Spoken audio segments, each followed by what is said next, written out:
Dear students and viewers, I welcome you in an extension lecture related to the subject of economics. In this extension lecture, I will explain and illustrate the concept of economic scarcity and how the four factors of production facilitate economies to achieve their economic goals. For better comprehension, I have divided this extension lecture into five segments. This extension lecture will help students, managers, and viewers to understand these economic concepts from a pragmatic perspective. To watch our other videos, please explore Zenus School's channel's playlist. Please also subscribe to this channel to stay informed about new videos. Thank you for your support. Segment 1, Scarcity. The price or exchange value of a good or service will usually reflect the resources which are combined to produce it. These resources, such as land and labor, also have a price, and this is largely determined by demand and supply factors. For example, colored pencils are cheap because wood is in plentiful supply. But quill pens are more expensive as there is a limited supply of the raw materials. Thus, scarce resources usually command a high price. Sometimes there are competing ends for which resources could be used. If these ends are many and varied in importance, and the means of achieving them are limited, then there is an economic problem. For example, wood can be used for a variety of products ranging from furniture to tent pegs, and someone has to decide which end will be satisfied through production. The decision regarding how to use the wood will need to take into account people's wants. If the demand for furniture is enormous and the demand for tent pegs is minuscule, it is likely that furniture will be produced. Generally, there are insufficient resources available to produce all the goods and services which people want. This relative scarcity of resources means that a choice has to be made. When a choice arises, an alternative has to be given up. Thus, a producer might have to choose between using wood for furniture or tent pegs because his resources are limited. Similarly, a consumer may have a limited amount of income and thus has to choose between two alternative products, for example, a painting or a new garden mower, both valued at, say, $400. The sacrifice when a choice is made is termed the opportunity cost because it is the alternative foregone. Usually, the opportunity cost has a monetary value. Now, a related question is the allocation of resources. So, the economic problem arises because people lack the resources to fulfill their many desires. At an individual level, a person may want an expensive car but does not have the earning power to be able to afford it. On a global level, the demands of the world population outstrip the available food supplies. The result in both cases is scarcity, which generally occurs because resources are limited. In this context, we also need to differentiate between needs and wants. Needs are the basic necessities of life which are indispensable, for example, food and water. However, wants are luxuries which people can live without, for example, smoked salmon and superior water. Decisions have to be made on how to allocate the scarce resources between the competing needs. No decision on allocation is required if there is no choice. At an individual level, a person who is single minded in the pursuit of one goal may find his time and resources limited, but he will not have allocated them between different ends.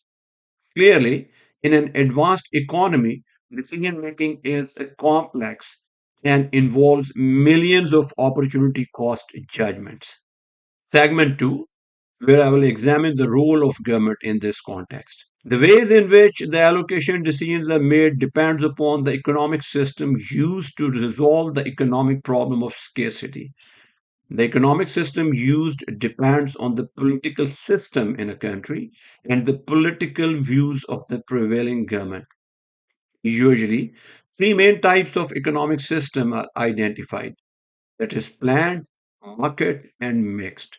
The label planned usually refers to an economy in which decisions as to resource allocation are made by a centralized body rather than through the price mechanism. Its classic example may be North Korea and Cuba. As the plans regarding production and distribution are determined by a powerful group who control the use of resources, the epithet command is also used to describe such an economy. The other extreme of the economic spectrum, an economy may be free. In such a system, the resources are allocated through market price, with the individuals as producers and consumers making their own economic decisions. From a pragmatic perspective, there is no real free economy in the world. Anyway, moving forward, between these two extremes, mixed economies can be located. In a mixed economy, some resources are allocated in a planned way and others in the market way. Furthermore, the distribution of the production may be both controlled and subject to market forces. For example, health provision by the state or by fee paying. For your information, majority of the economies of the world are termed as mixed economies. Again, depending upon there may be differences leaning towards free market and leaning towards command economy. But anyway, majority of the economies are mixed economies. Second approach to classification is to consider who owns the resources rather than how they are used. Marxist economists consider the economic conflict between the owners of resources and those employed to develop and utilize the resources. That's a system in which one class of private individuals owns the means of production, distribution, and exchange and uses or say exploits others to produce goods and services for its profit is labeled as capitalism. The political alternative is to have the resources owned by society as a whole and run by elected representatives, that is, socialism. The mixture in an economic system categorized by ownership is between a public sector and a private sector. The relative size of each sector is often determined by political considerations.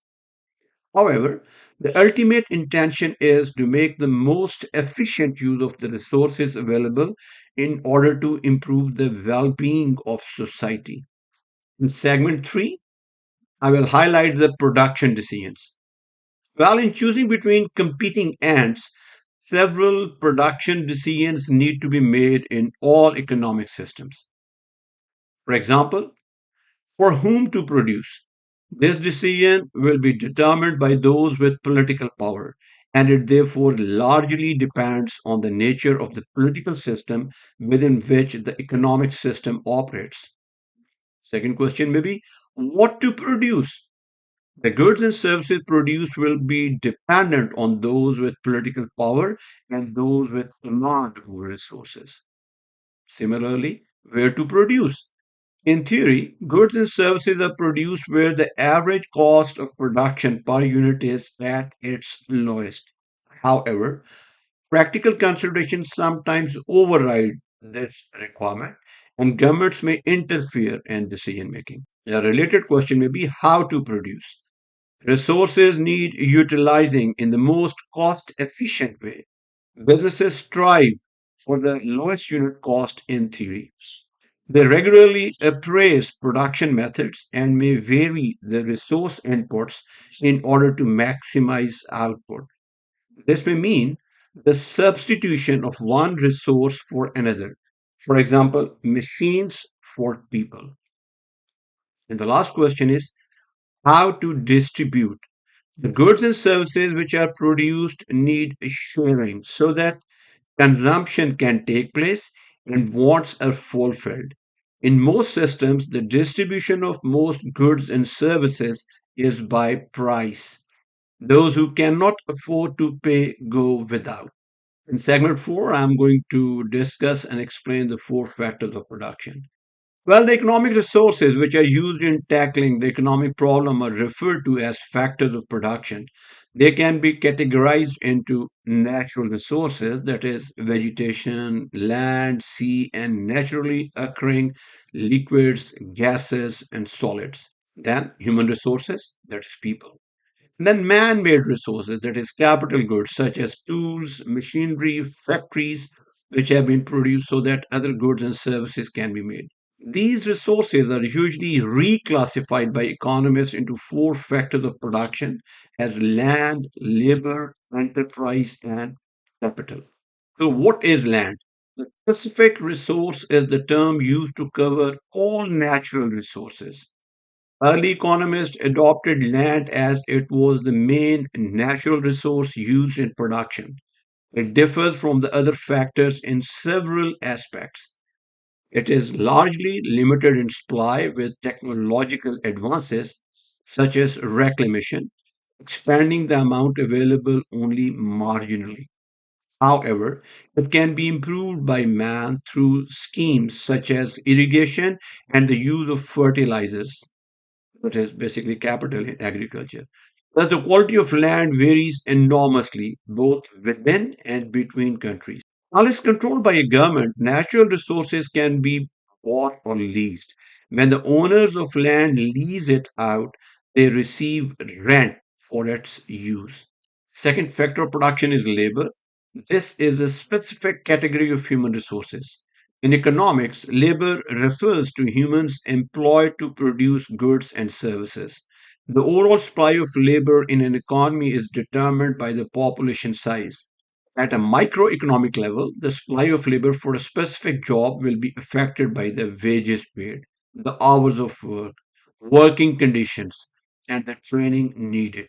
The quality of labor also varies within and between economies. Generally, the quality is usually raised through education and training. In addition, the application of capital through the use of machinery will improve labor productivity. An individual makes their source of labor available for production, he or she is rewarded for its use. The reward is labeled wages by economists. This term is used generally to cover specific payments such as salaries, fees, commissions, etc.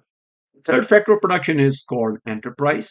This term was devised to cover the work done by the organizer of production who took risks. It is another human resource, but one concerned with major decision making in production.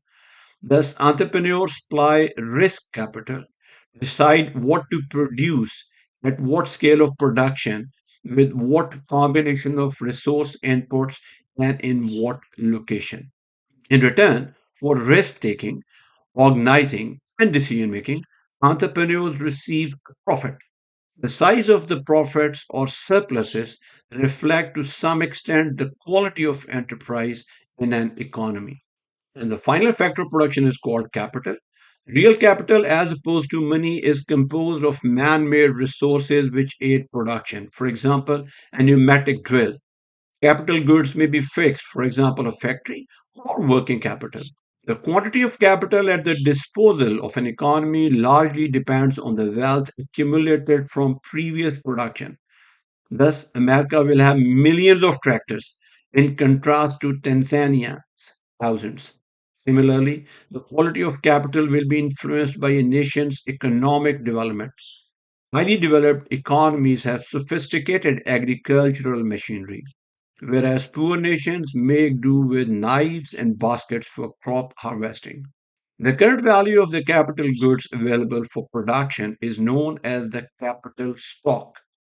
It includes social capital, such as roads and hospitals, and private capital, such as an ICI factory or Mr. North's house. If this stock grows faster than the labor force, then there is capital deepening. However, if the ratio of capital to labor remains constant as an economy grows, then there is said to be capital widening. The owners of money capital receive interest as a reward for lending that money to others. In order to produce goods and services, these factors of production need to be combined. However, it is not always possible to distinguish the contribution of each to the final output exactly. For instance, although food production is largely dependent on the quality of agricultural land, this can be improved by the use of capital, enterprising organization, and efficient labor. It also needs to be recognized that the factors vary in their mobility. Land is geographically immobile, although it can be put to several uses. Money capital is clearly more geographically and occupationally mobile. However, some physical capital may be very job specific and thus occupationally immobile. For example, a potter's wheel. In segment 5, I'll explain the production possibilities or production possibility curve. The production possibilities for an economy can be theoretically examined in a simplified form through the use of a transformation or production possibility frontier curve. The axes on the graph represent the different types of goods that could be produced, such as capital goods, goods used to produce an output of other goods and services, for example, a machine, and consumer goods. The curve then shows the maximum of all the possible combinations of the two types of output that could be produced with the existing resources. It assumes an unchanging state of technology. In this figure, AB represents all the possible output combinations. Thus, at point C, existing resources produce a large quantity of capital goods and a small quantity of consumer goods. Point D indicates the opposite combination. You also need to distinguish between output and productivity. These two terms are not synonymous. Output refers to the amount produced over a period of time. This may be for a single company, an industry, or the whole economy. It can be measured in physical terms or in value terms. Productivity refers to the output per unit of input over a period of time. Usually, labor productivity is considered in terms of wage cost per unit of output. It is sometimes used as a measure of efficiency. The following example shows the difference between production, output, and productivity. So you can see in this table the number of workers 8, 9, 10. Total output is 80, 99, and 100 units. And output per worker, that is productivity, is the first row 10. Now 8, 80 divided by 8 is 10. Then 99 divided by 9 is 11. And 100 divided by 10 is again 10. In this simple example, the increase in the number of workers from 8 to 9 leads to an increase in both output and productivity. However, when the workforce goes up to 10 workers, productivity falls even though output has risen, albeit marginally. Different economies have differently shaped production possibility frontiers. For instance, a nation whose resources are more adaptable to producing capital goods might have point A further from the origin and B a lot nearer. A very poorly resourced country will, of course, have a curve with A and B both much nearer the origin. In theory, there is an optimum production point E where resources are fully utilized at existing prices. All economies are inside this point on the curve, and F typifies an economy producing beneath its full potential and thus operating inefficiently. It is possible for an economy to move from one transformation curve to another if the constant technology assumption is relaxed. An outward movement, as indicated by the dotted line in the diagram, shows an increase in productive potential and the capacity for long term economic growth. However, a movement from F to E would not strictly be deemed economic growth, although governments claim any real increase in national income as economic growth. It just represents a better, that is, less inefficient use of existing resources in the short term. A movement from E to G would, however, represent economic growth. If you have enjoyed this extension lecture, please provide feedback in the comment section. Please don't forget to subscribe to my channel. Also share and like this video. Thank you for watching.